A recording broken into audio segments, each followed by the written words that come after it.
This video specifically for F2 candidates. बहुत सारे questions हमारे कमेंट बॉक्सेस में आते हैं जिसमें बहुत सारी चीज़ें स्टूडेंट्स पूछना चाहते हैं और उसमें सबसे इम्पॉर्टेंट चीज़ रहती है कि मैरिज F2 केसेस में कितनी पुरानी होनी चाहिए। पहले ये समझते हैं F2 केसेस होते क्या हैं।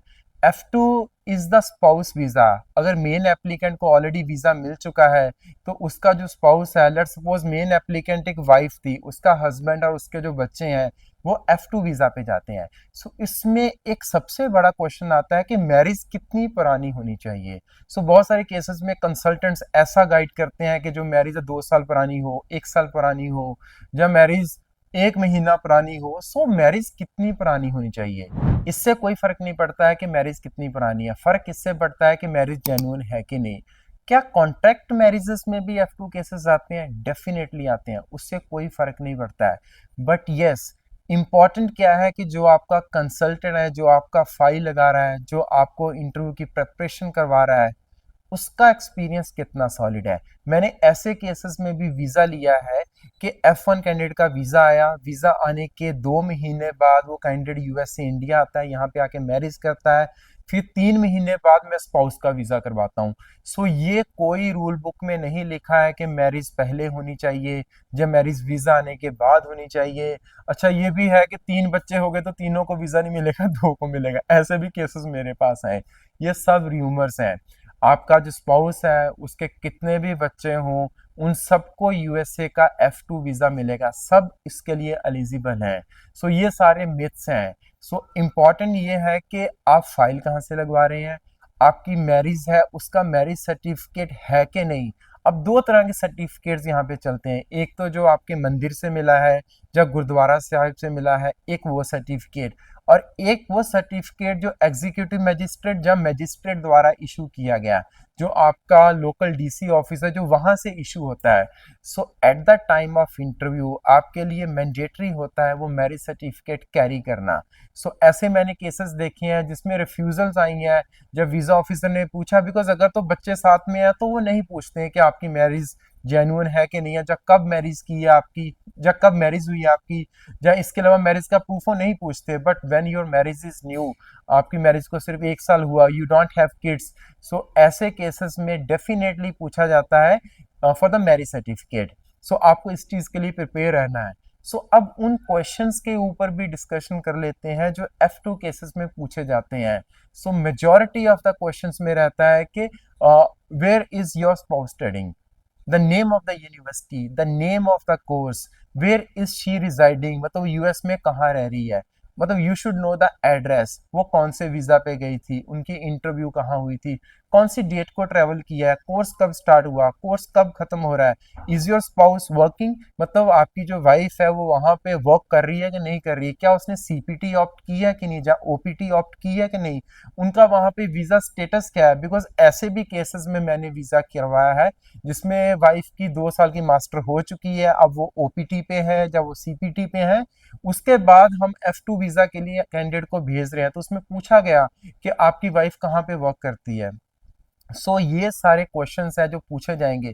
ये क्वेश्चंस तो हो गए आपके F1 के, जो आपकी वाइफ से रिलेटेड थे। सेकंड जो क्वेश्चंस रहते हैं वो आपकी प्रोफाइल के ऊपर, आपके प्रोफेशन के ऊपर, आपके बच्चों के ऊपर रहते हैं। मतलब what you do, what's your monthly income, who is paying for the expenses of your trip, how many kids you have, and apart from that who is paying for the studies of the spouse, आपके trip का खर्चा कौन करेगा, आने जाने का, वहां रहने का, और कितने दिन के लिए जा रहे हो। कितने दिन वाला क्वेश्चन तो बहुत इंपॉर्टेंट है, बिकॉज मैंने ऐसे केसेस देखे हैं जिसमें कंसल्टेंट लिख देता है जी स्पाउस ने जा F2 जा उसके बच्चों ने 5 साल के लिए जाना है। ऐसा नहीं करना चाहिए, रिकमेंडेड नहीं है। जो हम अपने केसेस में शो करते हैं that is maximum for 2 weeks और 3 वीक्स। ऐसा किया जाता है कि जो F2 है वो यहाँ पे कोई अच्छा जॉब, बिजनेस या प्रोफेशन कर रहा है और वो 15-20 दिन से ज्यादा US में रुकना अफोर्ड नहीं कर सकता है। एंड अबाउट द किड्स ये शो किया जाता है, जहाँ ऐसा होता भी है मोस्ट ऑफ द केसेस में कि बच्चों की स्टडीज चल रही हैं और उनके जनवरी में एग्जाम्स हैं, तो वो मदर को मिलके they are missing the mother, और वो मदर को मिलके 15-20 दिन में वापस आ जाएंगे। बट आपको एक्यूरेटली नंबर ऑफ डेज बताने होंगे, 15 दिन या 20 दिन या 24 दिन।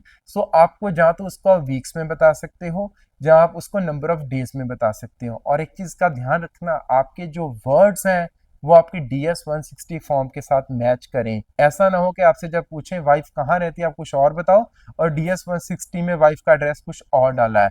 आप यूनिवर्सिटी का एड्रेस कुछ और बता रहे हो, DS 160 में कुछ हो रहा है, वाइफ का कोर्स कुछ और बता रहे हो, DS 160 में कुछ और लिखा है। सो ऐसा बिल्कुल भी नहीं करना है। और अगर आपकी किसी ने पटिशन भी अप्लाई किया तो आपको उसके बारे में यस लिखना है DS 160 में। मतलब DS 160 में जो लिखा है उसको आप 10 20 50 बार पढ़ो, बिकॉज उसी से ही क्वेश्चंस आएंगे। सो आपका जो ट्रिप है जितने भी दिन का बना रहे हो वो ज़्यादा नहीं होना चाहिए, वो 2-3 वीक्स का सफिशेंट होता है। और आपके पास सफिशेंट फंड्स होने चाहिए कि आप अपनी वाइफ को भी सपोर्ट कर रहे हो और अपने बच्चों को और अपने ट्रिप को आप करके वापस आ सकते हो।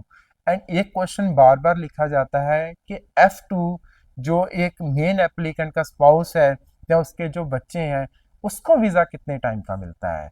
सो लेट्स सपोज आपका जो F1 कैंडिडेट है उसको वीज़ा मिला था अगस्त में और आप इंटरव्यू के लिए जा रहे हो in the month of December, तो F1 का जो वीज़ा है वो 5 साल तक वैलिड होगा। लेट्स सपोज 2024 में गया तो 2029 अगस्त तक वैलिड होगा, बट जो F2 और जो उसके किड्स हैं उसको जो वीज़ा मिला है वो दिसंबर 2024 से दिसंबर 2029 तक होगा। मतलब जिस दिन वीज़ा इशू हुआ है वहां से 5 साल तक का वीज़ा इशू किया जाता है। बट अगर फिर भी आपके माइंड में कुछ डाउट्स हैं, ये वीडियो स्पेसिफिकली उन स्टूडेंट्स के लिए जो कहीं से फाइल लगवा चुके हैं बट उनका जो कंसल्टेंट है वो कोई ना कोई मिस्टेक कर रहा है, प्लीज़ इस वीडियो को अच्छे से सुन लेना। और अगर आपका कंसल्टेंट इनमें से कोई गलती कर रहा है तो उसको बोलना कि this is the right way to get the USA F2 visa. और अगर आप ऐसी गलतियों में नहीं पढ़ना चाहते तो आप IBT ओवरसीज आज ही विजिट करें, बिकॉज हमारा अब तक का USA F2 का सक्सेस रेट 100% रहा है। Thank you so very much.